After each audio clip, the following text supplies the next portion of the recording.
আসসালামু আলাইকুম ভাই। ওয়ালাইকুম আসসালাম। ভাই বরবাদ মুভিটা আপনি তো একজন মুভি কোর, এক সময় আপনি প্রচুর পরিমাণ মুভি দেখতেন, সেটা আমি জানি। এখন বরবাদ একটা মুভি আইছে ভাই, ওই মুভিটা কি দেখবেন? হ্যাঁ অবশ্যই।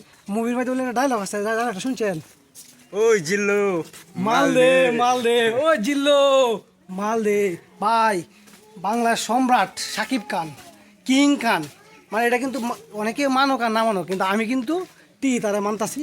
কারণ বরবাদ মুভির যে রিভিউ, আমার মাথা নষ্ট হয়েছে। এখন ভাই মুভিটা আপনি কি দেয় ভাই আমারে? অবশ্যই কবে যাবে বলো? আর মুভিটা দিলে আমরা কি মাইমিসিং দেখবাম না অন্য কোথাও দেখবাম? তোমার সিঙ্গি ভালো হয়। তাহলে বরবাদ মুভির মূল ধারকটা কি একটু একটু কইছে উনি? আরে ওইটা তো সবাই জানে। কি জানি কয়, ওই জিল্লো মাল দে মাল দে। বিষয়টা আপনার খারাপ ভাবে কেউ নেই না যায়। এই যে সামনে আফিফ ভাই দোলনা জ্যাম বা মুভিটা রিলিজ দেয় আরো। তো যাই হোক, ঘটনা হচ্ছে গা, আপনার কাছ থেকে আমরা কিছু জানতে চাই এই মুভি সম্পর্কে। আসলে মুভি দেখলে কি মানুষ খারাপ হয়ে যায়? না, ভালো মন্দ হয়েছে একান্ত নিজের কাছে। আচ্ছা আচ্ছা, তো এই মুভিটা কি আমরা সবাই দেখতে পারি? হ্যাঁ অবশ্যই।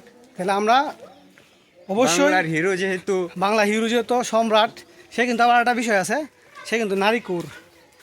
না ওইটা আমরা না করি। একের অধিক অনেকেই তারা এটা লাগে মাইন্ড করে, কিন্তু আসলে এটা তারা আমরা দোষারোপ করতে পারি না, নাকি থাকুন ভাই? অবশ্যই। আপনার ঠান্ডা খাওয়ানো খুব ইচ্ছা আছেন, দোকানটা বন্ধ। আনফর্চুনেটলি বরবাদের মতো আপনার লাইফটা বরবাদ হয়ে গেছে। এই দোকানটা আমাদের ঠান্ডা খাওয়াতে আনছিলাম, কিন্তু কিছু করার নাই ভাই, বিদায় দিলাম। ভালো থাকবেন, সুস্থ থাকবেন। তবে আশা করি আপনারা যারা বরবাদ মুভিটা দেখেন নাই, তো বরবাদ মুভিটা আপনারা দেখার আহ্বান রইল।